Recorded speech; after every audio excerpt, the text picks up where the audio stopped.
శక్తికి జన్మ లేదా పునర్జన్మ రెండు రకాలుగా ఉంటుంది అని ఇదివరకే తెలుసుకున్న విషయాన్ని మరొకసారి రివ్యూ చేసుకుందాం.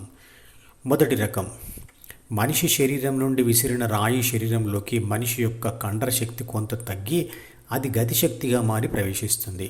కానీ ఆ గతిశక్తికి దిశానిర్దేశం చేసే ప్రాథమిక మనసు రాయిలో ఉండదు, ద్వితీయ మనసు కూడా ఉండదు. ఇది శక్తికి మనసు లేని జన్మ. మనసు లేకపోవడం వలన శరీర రక్షణ, పోషణ, పునరుత్పత్తి అని 3 బాధ్యతలు ఉండవు, 6 గుణాలు ఉండవు, కోరికలు ఉండవు, ఉద్వేగాలు ఉండవు. ప్రాణశక్తి లేదా ఆత్మశక్తి పునరుత్పత్తి విధానంలో తప్ప తాము చేస్తున్న ఇతర పనుల ద్వారా చేయబడుతున్నటువంటి వస్తువులలోకి ప్రవేశించడం కూడా ఈ రకం పునర్జన్మనే. ఇక రెండవ రకం పునర్జన్మ, తల్లిదండ్రుల ప్రాణశక్తి కొంతమేర తగ్గి వారి జీన్స్ లేదా ప్రాథమిక మనసు మరియు శరీర పదార్థంతో కలిసి తల్లి గర్భంలోకి పిండం లేదా జైగోట్గా రావడం, అంటే మనిషిగా జన్మించడం ప్రాణశక్తికి రెండవ రకం పునర్జన్మ.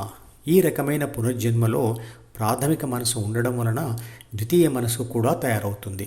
అందువల్ల అన్ని జీవక్రియలు జరుగుతూ ఉంటాయి. ఈ 2 రకాల జన్మలలో తేడా శక్తితో పాటు మనసు ఉండడం లేదా ఉండకపోవడం. జీవులన్నిటి జన్మ మనసుతో కూడినది, కానీ శక్తితో కూడిన రాయిది మాత్రం మనసు లేని జన్మ. ధ్యానంలో పండిన యోగి యొక్క ఆత్మ అతని మనసులను విడిచి ఉంటున్నప్పుడు కూడా అతనిది మనసు లేని జన్మలాగే పరిగణించాలి. ఆ యోగి శక్తి మరియు పదార్థం మాత్రమే కలిసి ఉన్న వాడిలా ఉంటాడు. అతనిలో ఎలాంటి బాధ్యతలు, కోరికలు, ఉద్వేగాలు ఉండవు. గుడిలోని దేవుడిలో ప్రాణప్రతిష్ఠ చేస్తారు. అంటే దేవుడి విగ్రహం పూర్తి కానంత వరకు ఆ విగ్రహం చేస్తున్న వ్యక్తి దానిని అనేక రకాలుగా చెక్కుతూ ఉంటాడు. అందులో దేవుడు ఉన్నాడు అనే భావం అతనికి ఉండదు. కాబట్టి భక్తి భావం అతనికి కాదు, చూస్తున్న వారికి కూడా రాదు.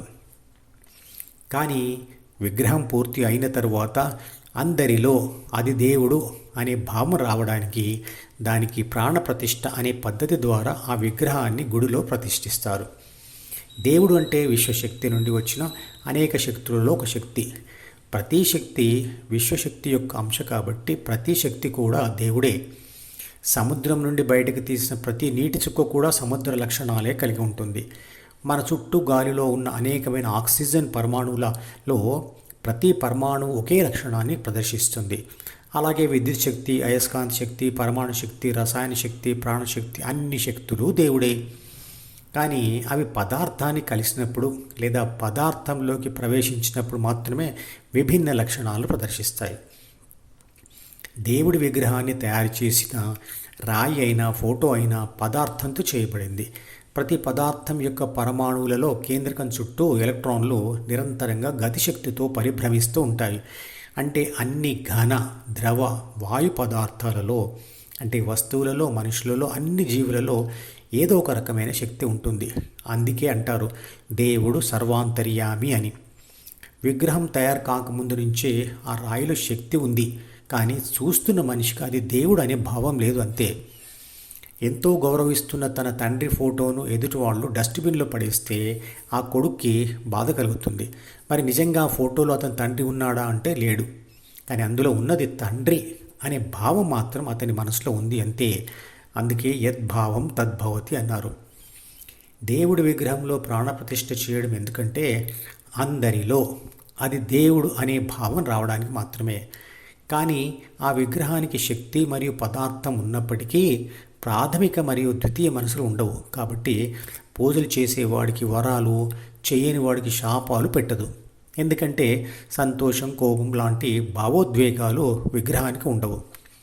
మరి దేవుడి యొక్క అవసరం ఏమిటి అంటే విగ్రహంలోని శక్తి మనకి ఏమీ ఇవ్వదు, ఏమీ చేయదు. కానీ అందులో దేవుడు ఉన్నాడనుకొని లేదా శక్తి ఉన్నదనుకొని దానికి సరి అయిన పద్ధతిలో చేసే పూజలు లేదా దాని మీద ధ్యాస పెట్టి చేసే ధ్యానం మనలోనే మార్పు తెస్తుంది. మనలో ధర్మం, న్యాయం పాటించాలనే కోరిక కలుగుతుంది. తీక్షణమైన ధ్యాస పెరుగుతుంది. దానివల్ల ప్రాపంచిక విషయాలను గ్రహించడంలో, విశ్లేషించడంలో, నిర్ణయాలు తీసుకోవడంలో సమర్థత పెరుగుతుంది.